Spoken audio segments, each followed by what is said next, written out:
Forget everything you think you know about cannabis. It's not just a plant, it's a profound examination. And frankly, most people are utterly failing it. You've been hit with all the simple labels. That weed is either some miracle cure or a destructive habit, a mystical doorway to enlightenment, or just a lazy way to escape reality, a sacred herb or a sinful pleasure. But here's the stark truth that cuts through all of that noise. None of these convenient little boxes even begin to capture what this plant truly is. Cannabis doesn't just bend to your ideas or what you want from it. Instead, it works like a powerful amplifier, turning up the volume on whatever is already deep inside your soul. And that, my friend, is exactly what makes it so incredibly powerful and for so many people so dangerously misunderstood. In the sacred traditions of ancient civilizations, cannabis was never just a casual way to pass the time. It was a sacred gateway, a powerful tool for transformation, used only by those who were brave enough to face every single part of themselves. No filters, no distractions, no escape routes. Shamans, mystics, and true seekers of truth didn't use it to fluff up their egos. They used it as a sacred instrument to dissolve the ego itself, to peel back all the layers of illusion and meet their raw, unedited selves.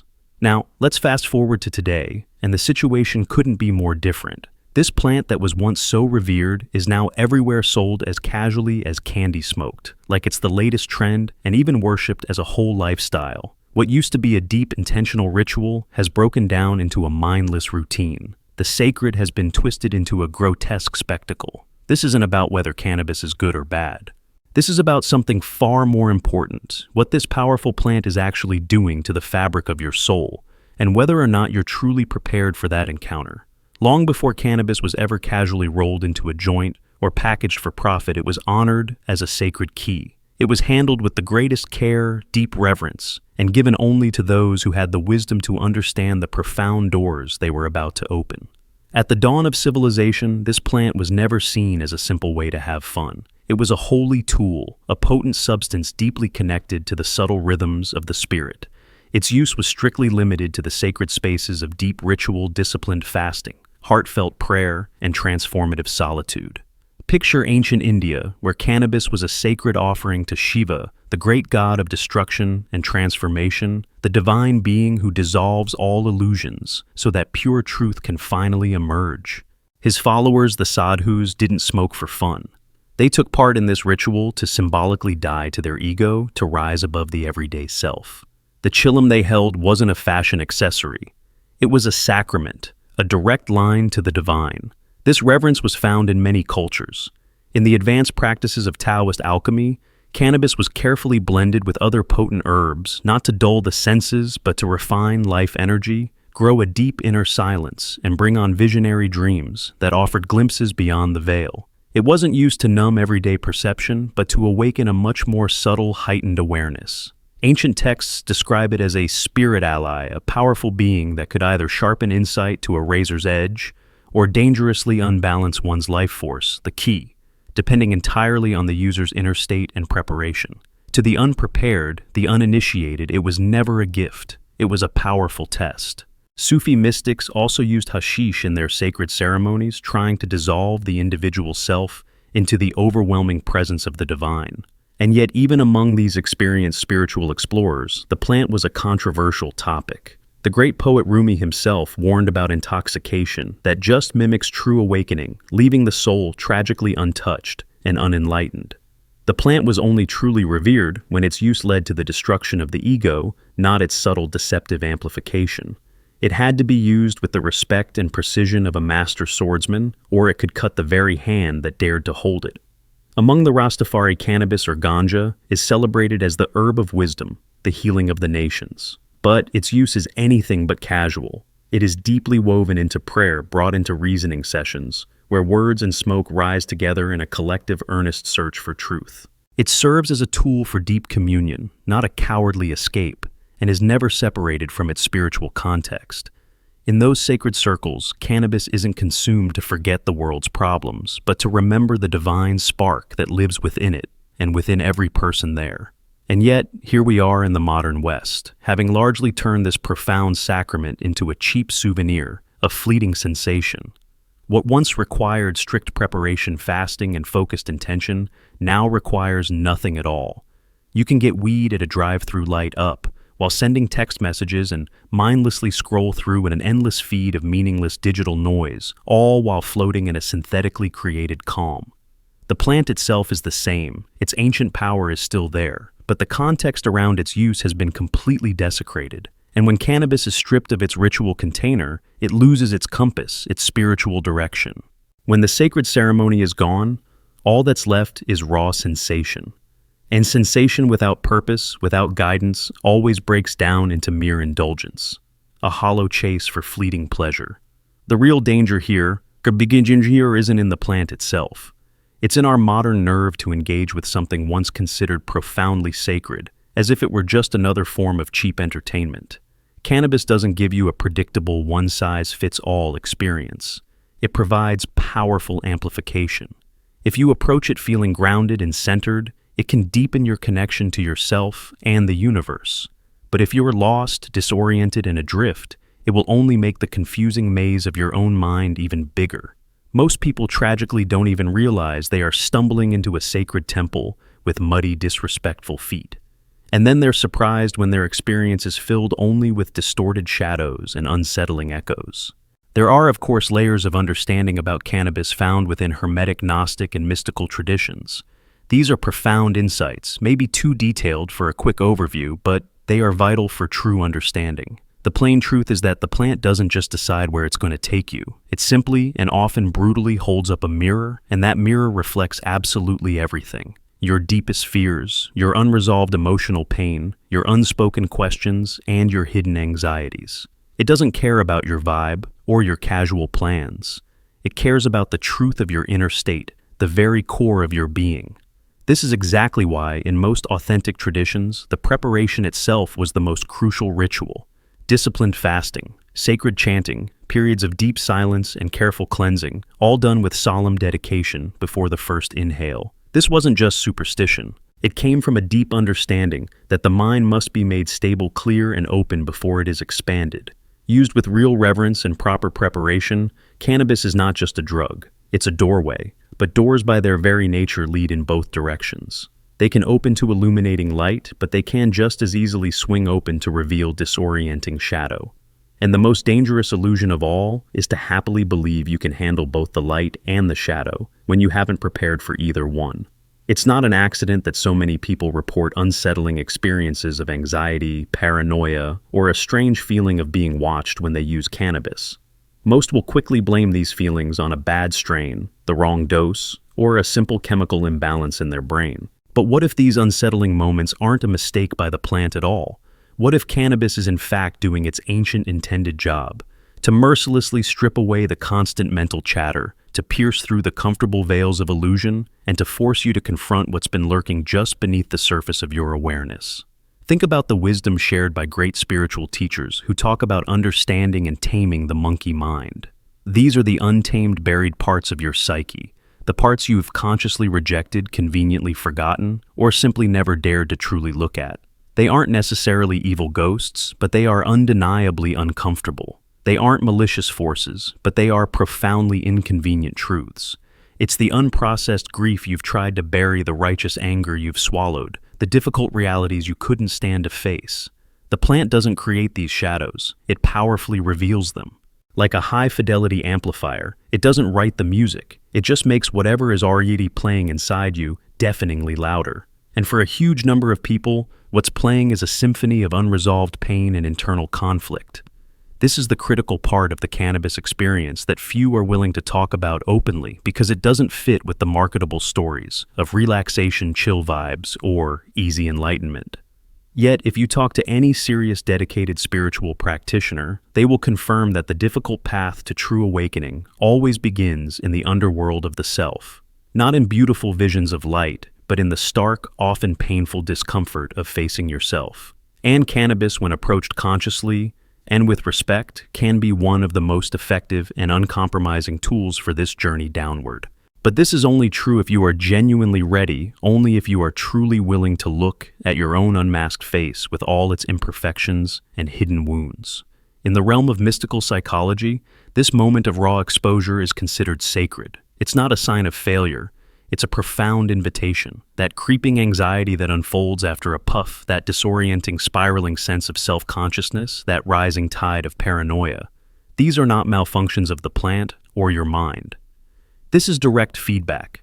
Your entire being is responding to a significant energetic shift. What's really happening isn't that you're losing control, it's that your carefully built mental filters are breaking down. Your inner guard dogs, the protectors of your ego, are panicking because the fortress of your conditioned self is being breached. However, our modern culture is terribly ill-equipped to guide you through such a profound and often destabilizing experience. There is no shaman there to hold the space, no elder to offer wisdom, no supportive circle to contain what's happening. You are often completely alone, maybe in your room, staring at the ceiling, your heart racing, consumed by the terrifying feeling that you are dissolving. And the truth is, you are dissolving. That is exactly what the plant in its ancient wisdom does. It dissolves the artificial constructs. It burns away the carefully crafted performances of the ego. If you are not prepared for this stripping away process, it can absolutely feel like a waking nightmare.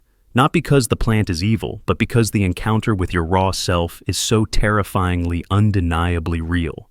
Esoteric traditions have understood this for a long time. In psychic self-defense literature, writers like Dion Fortune wrote compellingly about how altered states of consciousness can make the etheric body porous and highly susceptible not just to profound insights, but also to external energetic interference. If your internal world is already a mess of chaos and unresolved turmoil, cannabis doesn't magically fix it. It cranks up the volume, inviting every hidden fear and suppressed emotion to come to the surface. For real healing to happen, this surfacing must occur. But if you consistently run from it, if you try to numb it with more consumption or distract yourself from it, the painful cycle just repeats high after high until eventually nothing feels sacred anymore. It all just feels noisy, chaotic, and ultimately empty. This is precisely why cannabis, despite being natural, is not automatically or universally safe.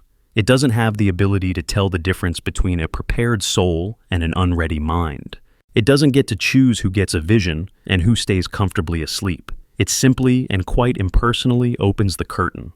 What you choose to do with what is revealed behind that curtain is entirely and often frighteningly up to you. And this is where one of the most widespread and dangerous misunderstandings lies. The deeply ingrained belief that the plant is supposed to make you feel better, to offer an easy escape into comfort. That is the insidious lie. The profound truth is that it's supposed to make you see the pain, the joy, the confusion, the bliss. All of it is vital information. It is your spirit, your deepest self, urgently communicating. Here, look at this. This needs your attention. But because we have been conditioned by society to fear and avoid discomfort at all costs, we often label these challenging moments bad trips and quickly walk away having learned nothing. Gain no insight, just another shallow story about how weed made us anxious. The reality, however, is that cannabis doesn't make you anxious. It ruthlessly shows you the anxiety you were already carrying, perhaps without knowing it deep within. It didn't invent your discomfort. It merely unveiled it, bringing it from the shadows into the stark light of your awareness. And this uncompromising honesty makes it one of the most truthful substances you will ever encounter.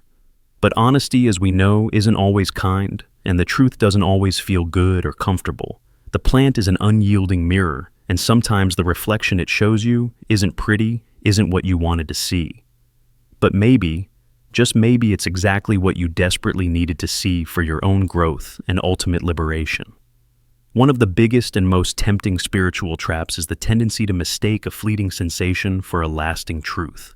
And cannabis, maybe more than any other plant, powerfully tempts us into this very illusion. You light up, and suddenly you feel an expansive openness. Thoughts seem to have a profound depth they didn't have moments before. Music becomes richer, filled with layers of meaning you never noticed. Synchronicities pop up like cleverly hidden messages from a kind universe winking just at you. Your journal pages quickly fill with insights and revelations that you could never articulate while sober. It all feels intensely meaningful, deeply mystical, maybe even like the peak of spiritual achievement. But the crucial, often unasked question remains: does any of this fleeting profundity actually transform you at your core? The high itself can be incredibly seductive. It expertly mimics transcendence. It skillfully imitates genuine peace.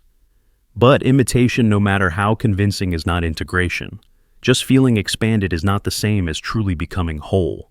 Cannabis has the uncanny ability to create the appearance of spiritual clarity without providing the necessary foundational work to hold and sustain that clarity. And that is precisely what makes it so potentially dangerous. Not because it inherently harms the physical body, but because it can subtly trick the soul into believing it has arrived at a destination when it has barely even started the journey. You might start to believe you have genuinely evolved simply because you experienced something that felt intensely profound. But true spiritual depth isn't measured by the intensity of an experience. It's measured by what you manage to carry back from that experience into your daily life, and more importantly, how you live and interact with the world when the intoxicating effects inevitably wear off. Many regular cannabis users report having sudden breakthroughs, powerful realizations about their past trauma, a profound sense of oneness with all life, or an acute feeling of being completely present. And these experiences are often undeniably real and valid. The danger, however, comes when these potent realizations remain suspended in the air, not anchored to lived reality, not applied in practical ways. They then risk turning into what seasoned esoteric teachers call spiritual inflation, a dangerous swelling of the ego around the feeling of transformation without the consistent disciplined work that actually sustains real growth. This phenomenon is what the Hermetic and occult traditions ominously called the false light, experiences that glitter with the appearance of enlightenment but are in reality just sophisticated mental simulations. In Kabbalistic mysticism, this is like the sphere of Hod, representing the dazzling brilliance of the intellect when it becomes disconnected from grounded embodied truth. It glows with the allure of pure gold, but ultimately crumbles into worthless ash. You may believe you've seen the true light, but in reality, you've only been captivated by your own reflection in the mirror. It is not a coincidence that many long-term habitual users of cannabis begin to confuse a fleeting insight with a stable identity. They start to wear their experiences like badges of honor, rather than integrating them into the fabric of their being. They begin to sound overly spiritual, act awakened, and liberally quote philosophers and mystics, yet their fundamental lives remain unchanged. Their ingrained patterns don't shift, their relationships don't deepen, their underlying suffering doesn't truly dissolve, it just becomes more poetically articulated. The plant in these cases has tragically become a mere prop in an elaborate performance of spiritual progress, rather than a catalyst for genuine lasting transformation. Osho once wisely remarked that substances open doors that only silence should open. He wasn't denying their power, he was issuing a crucial warning about their potential instability. A door forced open prematurely or without proper preparation doesn't tend to stay open, and the visions it offers can severely distort reality if the mind isn't truly ready and stable enough to receive them. The high can insidiously become a pedestal from which you look down upon others who haven't seen what you've seen, when in stark reality, nothing has been seen with true clarity, only felt with intense but ultimately fleeting emotion. The core problem isn't the insight itself. It's what you choose to do with it. Cannabis can absolutely offer a valuable perspective, a different vantage point from which to view your life and your patterns. But unless that newfound perspective translates into tangible practice, into concrete changes in how you live and interact, it's just another form of mental stimulation, a spiritual sideshow. If it doesn't fundamentally shift how you show up in conflict, how you courageously face your own shadow, how you genuinely serve others, and how you navigate the inevitable sufferings of life, then it has become a spiritual distraction, cleverly disguised as awakening.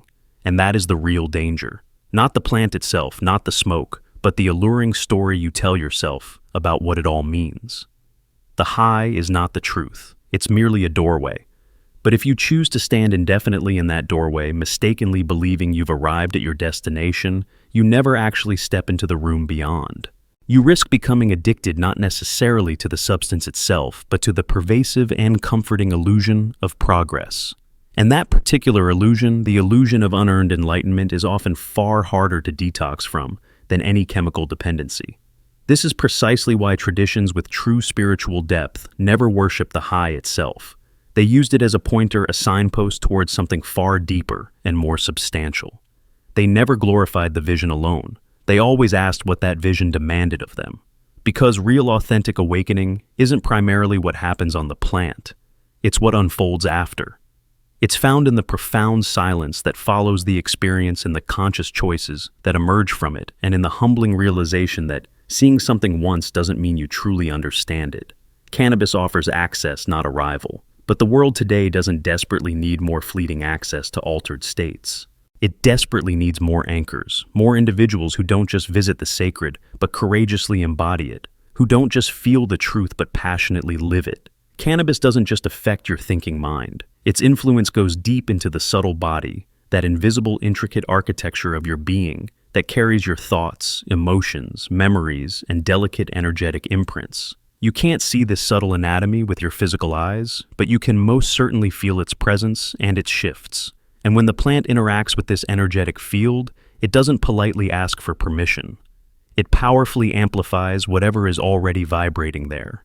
This is why for some people, cannabis can unlock profound intuition, heightened sensitivity, and an exquisitely sharp sense of presence. For others, however, it unearths and magnifies internal chaos. This chaos isn't random. It's the direct result of stagnant, uncleared, or imbalanced energy that has been living in their system. Think of your subtle body as a finely tuned musical instrument. When it's perfectly in tune, well-maintained, and clear, cannabis can act like a master's bow, drawn skillfully across a violin string, drawing out beautiful resonance, harmonious melodies, and even the profound music of silence. But when that same instrument is dusty, out of tune, its strings crooked and neglected, all the plant does is amplify the discordant noise, the jarring cacophony. And in that overwhelming inner noise, people often tragically confuse mere stimulation for genuine wisdom. You might feel more intensely so, but you're not necessarily seeing more clearly. You're just louder inside. And when your inner sacred space becomes crowded and cluttered with amplified noise, true clarity becomes an impossible goal. Traditions that have a deep understanding of these energetic dynamics speak often of energetic hygiene. This isn't some obscure mystical concept. It's fundamental spiritual self-care, just like showering is essential physical hygiene. Practices like disciplined fasting, conscious breathwork, sacred chanting, invigorating cold exposure, heartfelt prayer, and periods of profound silence aren't just spiritual accessories or optional extras. They are vital clearing rituals. They stabilize your energetic field. They ensure that when you choose to open a potent door with a plant like cannabis, you're not stepping into a room cluttered with years of unresolved emotional debris and psychic junk. In healing modalities like Reiki and other forms of energy work, cannabis is sometimes described as a field disruptor, not because it's inherently harmful, but because it creates a significant surge in energetic sensitivity. That surge can indeed help you access subtle energies and perceptions, but it can also leave you feeling unpleasantly porous and vulnerable. Practitioners who aren't properly grounded often find their healing sessions become unstable, chaotic, or energetically muddled after using the plant. Sensations might increase dramatically, but their ability to control and direct the energy often decreases. The same principle applies in advanced Kundalini work, where cannabis is known to sometimes awaken dormant, powerful energy before the body and nervous system are ready to handle such an intense influx. You might initially feel incredibly open, electrically charged, even euphoric, until suddenly you don't. Until you crash spiral into confusion or find yourself completely unable to ground the overwhelming experience in any meaningful or sustainable way. Amazonian shamans who have worked closely with plant medicines for millennia wisely say that every plant opens, but every plant also tests. And cannabis is certainly no exception. They believe that each plant carries a distinct consciousness, a spirit, a unique frequency, and when that spirit enters your being, it begins to communicate not through spoken language, but through raw emotion, vivid memory, and palpable energetic sensation. If you are not clean mentally, emotionally, and spiritually, that sacred communication becomes scrambled, distorted by your own internal baggage. Instead of pristine clarity, you receive only confusion dressed in the deceptive clothing of profound insight. This is precisely why so many people report feeling drained, unfocused, or emotionally raw and fragile after periods of heavy cannabis use. It's not because the plant is inherently depleting, but because they entered the experience unprepared, without any prior clearing, without proper containment, and most importantly, without true reverence. It's like plugging a delicate, highly sensitive musical instrument into a distorted amplifier with frayed, faulty wires. The result isn't beautiful music, it's jarring, unpleasant noise. And the longer you are exposed to that internal static, the more it inevitably wears down your natural sensitivity and clarity. Cannabis interacts with the energy body, much like fire interacts with a dry, untended forest. It spreads rapidly, it consumes, it can bring forth illuminating light, but only if the space is already clear and well maintained. Otherwise, it just burns indiscriminately. Without sufficient grounding, without unwavering clarity of intention, and without consciously established energetic boundaries, what was meant to elevate and enlighten can instead begin to fragment and disorient. You may find you lose focus easily, your willpower weakens, and you start living in a persistent mental fog that initially feels peaceful. But underneath that superficial calm lies a dull, insidious kind of stagnation. And here's the truly subtle danger: you begin to mislabel that fog as calm. You start to associate the dulling of your authentic sensation with genuine healing. But healing is never numbness. Healing is the vibrant return of clarity. Healing is the restoration of personal power, not its indefinite suspension. And cannabis, when used without keen energetic awareness and proper preparation, can temporarily mask underlying imbalances instead of truly resolving them. So, the crucial question you must ask yourself is your system truly clean enough to receive clarity? Have you meticulously prepared your inner temple before you invite the spirit of the plant in? Because cannabis doesn't clean the house for you. It just powerfully turns on all the lights.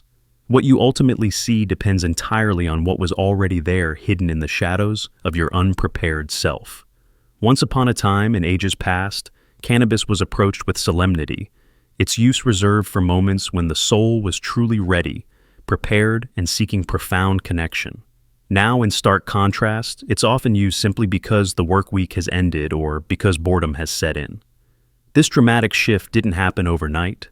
It was a slow, subtle, insidious decline, cleverly disguised as liberation and personal freedom. What was once deeply sacred became merely symbolic. What was once intentional and purposeful became impulsive and casual. We transitioned from a culture that sought the smoker's spirit to one that consumed smokers' content. And in this unfortunate process, the plant itself didn't lose its power. We just lost our way of holding it, of honoring its sacred potential. In the Rastafarian tradition, for example, cannabis wasn't something you did alone in your room as a quick fix for stress. It was meticulously integrated into sacred reasoning sessions, communal ritual gatherings dedicated to deep philosophical inquiry, and spiritual reflection. The smoke ascended with sacred chants, with heartfelt prayers, with the resonant heartbeat of drums. It was a communal journey towards higher understanding, not a solitary personal escape from reality. The focus wasn't on merely feeling good. It was about earnestly finding alignment with Jah, with God, with Source, with the Universal One. And if your heart wasn't clean, if your intentions weren't pure, the herb would unflinchingly show you it wasn't entertainment, it was a potent initiation. Similarly, within the African diaspora, particularly in Afro-Brazilian religions like Candomblé and Umbanda, while cannabis may not have always been the central plant spirit, the core concept governing its use was critical. Every plant was seen as holding Akche, a unique spiritual force, a specific frequency, a defined purpose. To misuse a plant was to misuse its inherent energy, and to do so was to actively invite imbalance and disharmony into one's life. The ritual itself determined the effect.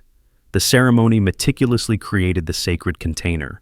Nothing considered sacred was ever taken lightly or without being earned through preparation and respect. There was no such thing as casual consumption. There was only profound communion. But this ancient wisdom, this call for discipline and reverence, is not what the fast-paced modern world wanted. Ritual by its very nature requires time, discipline, and genuine humility. Ritual is frankly inconvenient, and modern capitalism thrives on convenience, on instant gratification. So, the plant was systematically pulled from its rich cultural roots, sanitized for mass consumption, and cynically rebranded as a trendy lifestyle accessory. Now it's wrapped in sleek, appealing packaging, enthusiastically endorsed by social media influencers, and sold with the same superficial pitch as a wellness smoothie. This will make you feel better. There's rarely any mention of confronting your shadow. No talk of the plant as a mirror, reflecting your inner state, just aesthetically pleasing mood boards, soft pastel fonts, and a shallow performative nod to mindfulness. The sacred was ruthlessly commercialized. The essential ceremony was callously deleted. And cannabis in many contexts became just another product, not a sacred portal. Now people casually light up while binge-watching television shows that actively feed them more societal programming. They scroll endlessly through their phones while swiping through a flood of empty, vapid content designed to hijack their dopamine reward systems. There is no supportive circle, no sacred chant, no transformative silence, just layers of stimulation piled on top of more stimulation. And in that chaotic, layered internal environment, the plant inevitably becomes a disorienting fog, instead of an illuminating fire, inducing numbness instead of fostering clarity. Even at festivals that claim to be spiritual, with burning incense, ecstatic music, and chakra stickers for sale, the plant is often reduced to mere background noise and afterthought. The ritual becomes a mere performance, the ceremony, a superficial costume, and the true transformative essence of the plant, the potent part that could genuinely disrupt, awaken, and transform, is tragically buried under countless layers of shallow aesthetics. But cannabis in its ancient wild spirit has absolutely no interest in being merely aesthetic. Its spirit is old, untamed, and unapologetically real. It doesn't care about your carefully crafted branding or your Instagram feed. It cares deeply about your true intention. And without a strong, consciously created container, its powerful energy spills out, flowing aimlessly into your existing distractions, your anxieties, your unchecked emotional wounds. Without clear direction and focused intent, it simply amplifies your current state of being. That's precisely why some people feel inspired, creative, and connected when they use it, while others feel stuck, confused, and anxious. Same plant, profoundly different vessel. So, when we collectively stripped away the ritual, we also stripped away the very structure that made the experience potentially sacred. Without that vital framework, what's left is often just entertainment masquerading as healing, a hollow mimicry of genuine depth, a faint, sad echo of what was once profoundly holy. The plant itself has not changed, but the way we choose to use it has drastically. And until we consciously reclaim the sacred container, until we relearn the art of preparation and respect, we'll keep wondering why the experience often feels so shallow, inconsistent, or even disturbingly chaotic. It's not that cannabis has lost its power. It's that we as a culture have largely stopped preparing ourselves to receive it with the honor and intention it deserves. The ritual was never just a performance for some external god. It was always a profound way to prepare you to cleanse your mind, to purify your energy, to open your heart, so that when the plant inevitably opened the door, you could walk through it with grace, clarity, and purpose, not with fear and confusion. We didn't truly lose the sacred. We simply stopped recognizing it. The most dangerous and insidious lie whispered in the spiritual marketplace is that pure intention alone is enough, that if you simply mean well, the plant will benevolently guide you. But cannabis, like all true and potent spiritual allies, doesn't operate on mere sentimentality or vague good wishes. It responds to tangible energy, to genuine readiness, to the unwavering clarity of your inner world, not to your hopeful, wishful thinking. Far too many seekers approach this powerful plant with a sense of casual curiosity, but lack any reliable compass to navigate the journey. They light up, hoping to feel better, to think more deeply, to escape the gnawing ache of boredom, or to soften the jagged edges of daily stress. But they conveniently forget a crucial truth: the plant doesn't give you peace. It starkly reveals whether or not peace was already residing within you. Used with keen discernment and conscious awareness, cannabis can indeed be a profound ally. It can help you detach from the incessant noise of the ego, see your ingrained patterns with newfound clarity, and gently soften the rigid grip of your internal narratives. But the ultimate key is never the plant itself. The key is and always will be who you are when you meet it.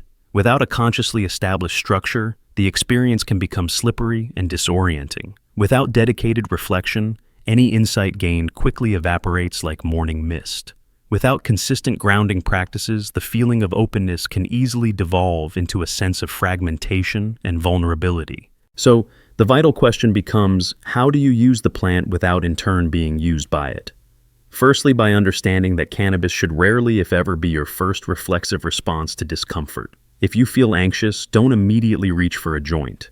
Instead, sit with the anxiety. Ask it questions. Explore its roots.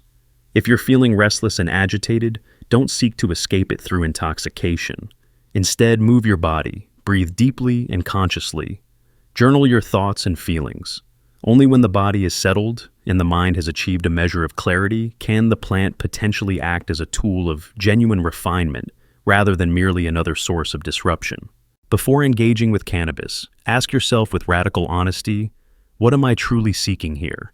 Is it genuine clarity or temporary comfort? Am I pursuing uncomfortable truth or fleeting relief? Am I reaching for the plant out of a desire for authentic alignment? Or am I subtly attempting to avoid something difficult within myself? There is a massive critical difference between using cannabis to consciously explore the vastness of consciousness and using it to mute what consciousness is desperately trying to tell you. One path is sacred and expansive. The other is just another repetitive, ultimately unfulfilling loop. The wisest spiritual traditions never relied on cannabis alone as a cure-all. It was always just one potent element within a larger, more comprehensive spiritual ecosystem. Disciplined fasting. Periods of profound silence, sacred chanting, heartfelt prayer, conscious breathwork, and meticulous cleansing rituals. These were not unnecessary archaic traditions. They were, and are, essential practices of spiritual hygiene. They were the foundational practices that helped prepare the vessel clear, the mental and energetic clutter, and finely tune the nervous system so that the plant could then perform its deeper, more subtle work. Grounding practices therefore matter immensely. If you choose to use cannabis, consider doing so in silence. Sit on the earth, connect with nature. Stay off your phone and turn off the constant background noise of media. Allow the plant to guide you inward towards your own center, not outward into more distraction. Afterwards, write down what comes through. Reflect deeply on the experience. And most importantly, integrate what you learn. Take the insights and weave them into how you move through the world, how you speak to others, how you love, and how you serve. That is where the real transformative alchemy truly happens. Not merely in what you see during the experience, but in what you consciously do with what you see afterwards. Cannabis without dedicated integration risks becoming just another form of spiritual entertainment. You might start chasing the feeling of insight instead of doing the hard, consistent work of embodiment. It can subtly become a part of your identity. You may begin to associate your perceived depth with the plant itself as if you cannot access wisdom or clarity without its help. And that is the insidious beginning of dependency. Not necessarily a chemical dependency, but an existential one. You forget that the plant is merely a mirror. The depth, the wisdom, the clarity, all of it was always within you. The cannabis only helped to reveal what you had temporarily forgotten how to access. The real profound journey truly begins when you can access that state of clarity and presence without needing anything external. You are not meant to live perpetually inside the high. You are meant to courageously bring what you found there back into the often mundane reality of your daily life. The insight itself is not the ultimate prize. The consistent application of that insight is the transformation. Can you choose to be kind and compassionate even when you're not feeling euphoric? Can you stay fully present and engaged without chemical assistance? Can you walk through conflict, boredom, and routine with an awakened heart and still remain consciously aware? This is how you use the plant without losing yourself in the process, by never allowing it to become your sole source of meaning or your primary coping mechanism, by consistently returning to yourself, to your own inner wisdom as the true center. The plant may indeed open the door, but only you can walk the path. And if you're not actively walking, you're merely circling, feeling more, but ultimately learning nothing substantial. You don't need more fleeting highs. You need more unwavering honesty. The kind of raw honesty that isn't always pleasant, but is always undeniably real. The kind that ruthlessly strips away all the glittering illusions and compels you to ask, is this truly helping me grow, or is it just helping me hide? Cannabis was never intended to be used in stark isolation. Across diverse cultures, ancient lineages, and countless centuries, its spiritual use was almost invariably collective communal. This wasn't because individuals couldn't access altered states on their own, but because those wise elders who truly understood the plant's profound power knew a critical secret: without a strong sacred container power becomes unpredictable and potentially dangerous. And without a supportive community insight can easily warp into distortion. The plant might indeed open you, crack you wide open to new realities, but it's the circle, the collective, that lovingly and skillfully holds you, ensuring that you can integrate the experience rather than fragment from it. In the Rastafari tradition, as mentioned, cannabis is not smoked casually or alone. It's an integral part of reasoning sessions, sacred gatherings where the herb is passed with deep reverence, accompanied by scripture, thoughtful discussion, communal chanting, and the conscious collective pursuit of divine truth. The focus isn't on merely getting high, it's on getting aligned with a higher purpose with Jah. Words are shared with considered weight. Silence is respected as a space for reflection. Everyone present becomes both a student and a teacher. The herb moves clockwise, like the passage of time, like the flow of energy, like the sacred wheel of life itself. In that hallowed space, cannabis is not the central focus. It is the sacred bridge facilitating connection and shared understanding. The same principle of collective engagement holds true among certain indigenous traditions. In many Amazonian and Central African cultures, while cannabis may not always be the central plant medicine in the same way as ayahuasca or tobacco, the underlying principles governing the use of psychoactive substances are remarkably consistent. Potent substances that alter perception are only ever taken when the group, the ritual, and the intention are meticulously and sacredly aligned. The experience crucially belongs not just to the individual, but to the entire container, the collective. The sacred songs, the heartfelt prayers, the crackling fire, the wisdom of the elders, even the unseen spirits perceived to be watching from the edges of the ceremonial space, all contribute to holding and shaping the experience. You don't journey alone even when your eyes are closed and you are deep within your own inner landscape. The circle, both seen and unseen, steadfastly holds you. It's not just about what the plant reveals to you. It's about what others help you interpret, understand, and integrate when you return from the depths of the experience. Contrast this ancient wisdom with the typical modern experience, a joint often held in one hand, a smartphone, the portal to endless distraction clutched in the other. There's rarely any grounding, no conscious preparation, no clear exit strategy or integration plan, just a relentless influx of stimulus often experienced in profound solitude. What is meant to be a sacred journey often devolves into just another episode of dissociation, a temporary escape from the discomfort of being, and that's precisely where the dangerous spiral can begin. Because when you are psychically and energetically cracked open by a powerful substance, and there's no one there to help you gently close, to help you make sense of what you've seen and felt, the insight doesn't integrate, it fragments. You might begin to think you've tapped into something incredibly profound, a secret truth of the universe. But without a witness, without an external mirror for calibration, without the grounding wisdom of a community, it can easily become a private, unverified religion, built upon half-remembered thoughts and disconnected, ungrounded realizations. And you risk mistaking profound loneliness for genuine enlightenment. But when you are held within a real, intentional, sacred circle, something entirely different and transformative happens. You are heard. You are seen. You are gently reminded that your individual insight is part of a much larger collective truth. That what you experienced matters not just for your personal evolution, but for the well-being and growth of the entire community. You become responsible in a sense for what the plant has gifted you, because the plant doesn't just give, it also tasks you. It implicitly asks, what will you do with this vision? Will you live differently now?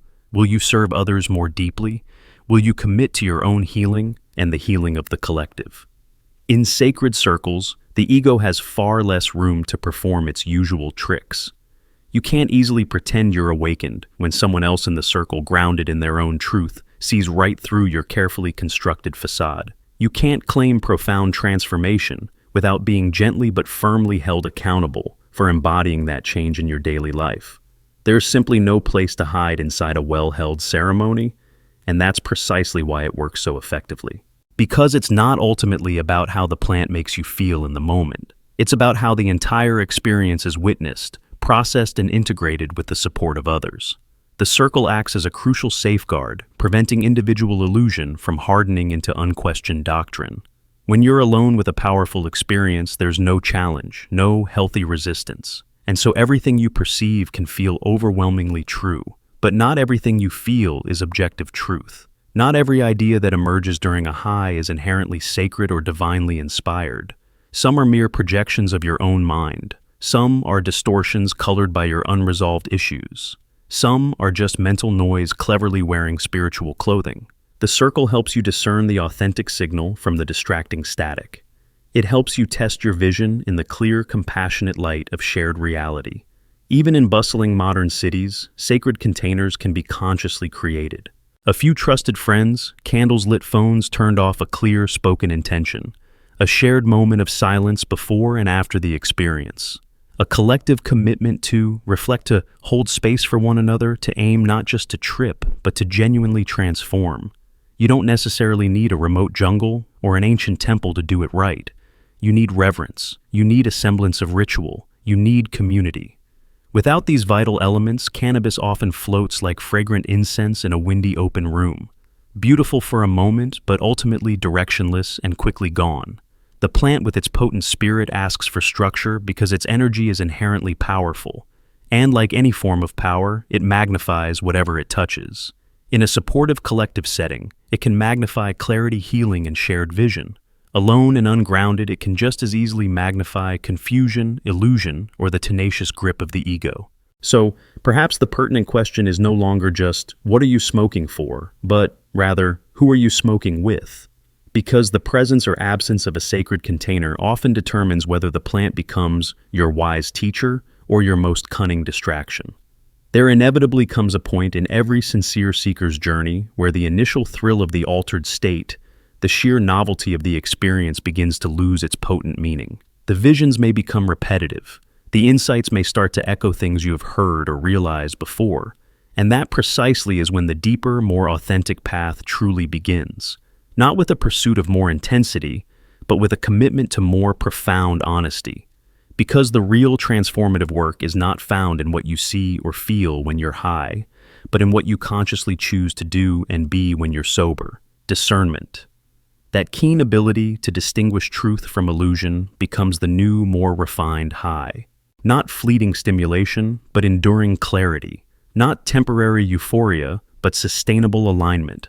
Cannabis, without question, can open doors. That has never been in dispute. But merely opening doors is the easy part. Walking through them with conscious intention, with a commitment to genuine integration, and with profound humility, that is the more challenging path, the one that most people unfortunately tend to avoid. Because it's always much easier to chase the feeling of awakening than to do the arduous, consistent work of actually awakening. It's easier to light up and escape than to sit still with your own discomfort. It's easier to feel deep than to live deep.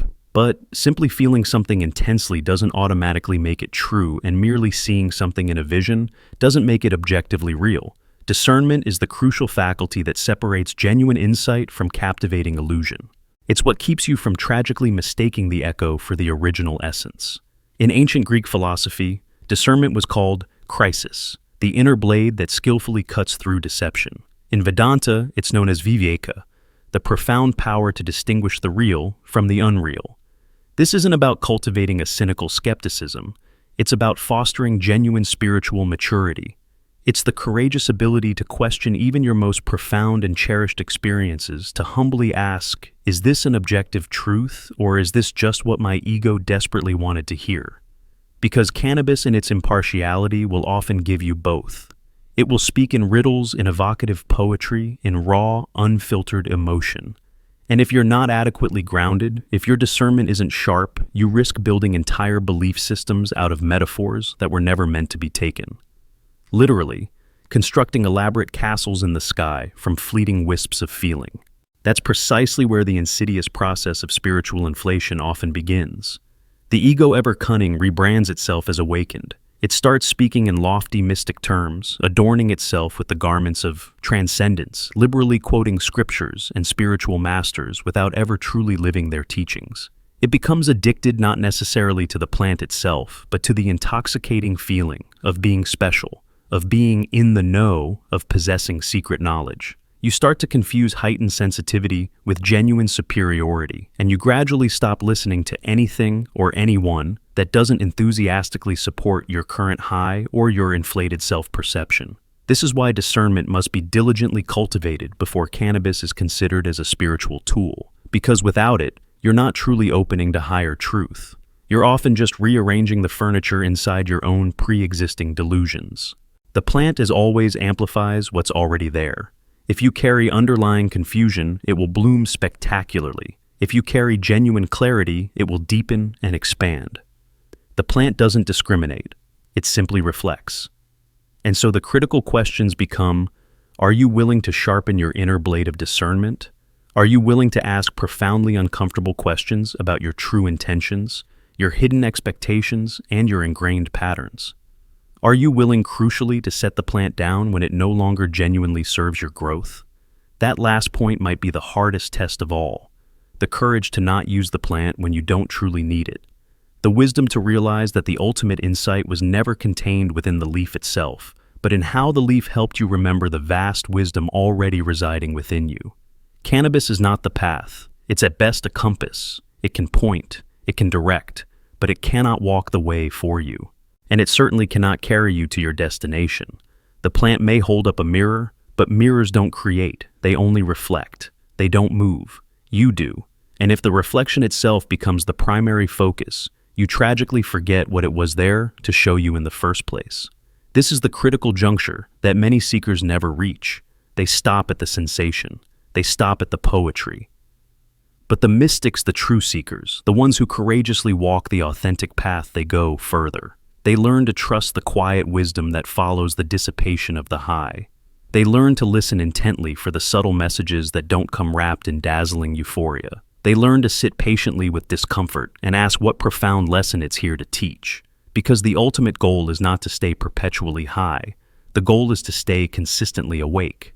Not just when the plant temporarily opens your eyes, but when you wake up every single morning and consciously choose to live aligned, grounded, and authentically real. That is the true spiritual practice. That is the path beyond all illusion. There comes a pivotal moment in every genuine seeker's journey when every external tool must eventually be laid down, every perceived shortcut must be willingly surrendered, and every exhilarating high must be scrupulously examined for what it truly was, a spark, a signal, a potent beginning, but never ever a final destination. Cannabis is not the ultimate answer. It never was. At its very best, it can be a profound and insightful teacher.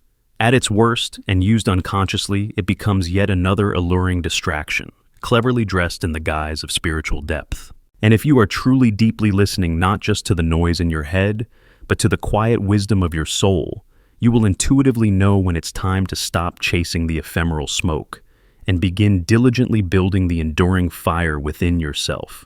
The greatest, most liberating lesson cannabis can ultimately teach you is that you never actually needed it in the first place. This isn't because the plant is worthless or devoid of power, but because its true power was always meant to reflect and awaken something potent yet dormant deep inside you, something precious waiting patiently to be remembered. The clarity you felt during those heightened moments was always yours.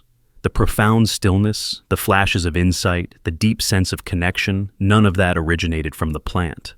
The plant merely and sometimes forcefully peeled back the layers of conditioning and forgetfulness that had obscured your innate ability to feel and access these states. But remembering is not the same as becoming.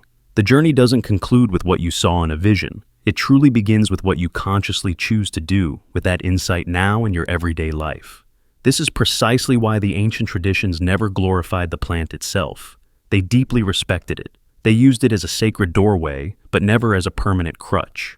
The ceremony always ended, and then the crucial, often challenging work of integration began. You were expected to take what you saw, what you learned, and painstakingly turn it into tangible action, into unwavering presence, into profound humility.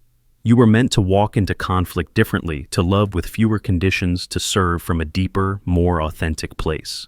That's the entire point. That's the whole sacred game. What good is a vision if you never fundamentally change how you live? What ultimate use is insight if you never apply it in the messy, unpredictable, often boring and uncomfortable reality of your actual life? It's relatively easy to feel spiritual when surrounded by smoke and silence. It's infinitely harder to maintain that spiritual connection in the midst of traffic jams during heartbreak, or within the endless repetition of the ordinary. But that is where real enduring spiritual growth truly happens.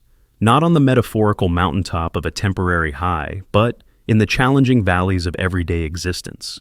Not solely in the altered state, but in the consistent everyday choice to remain awake when it would be far easier and more comfortable to fall back asleep. Integration isn't glamorous, it's not psychedelic. It's certainly not aesthetic in the superficial modern sense. It's disciplined follow-through. It's unwavering commitment. It's knowing when to consciously close the door to formal ceremony and bravely open the door to the fullness of life, and then to walk through that door with grace, courage, and authenticity.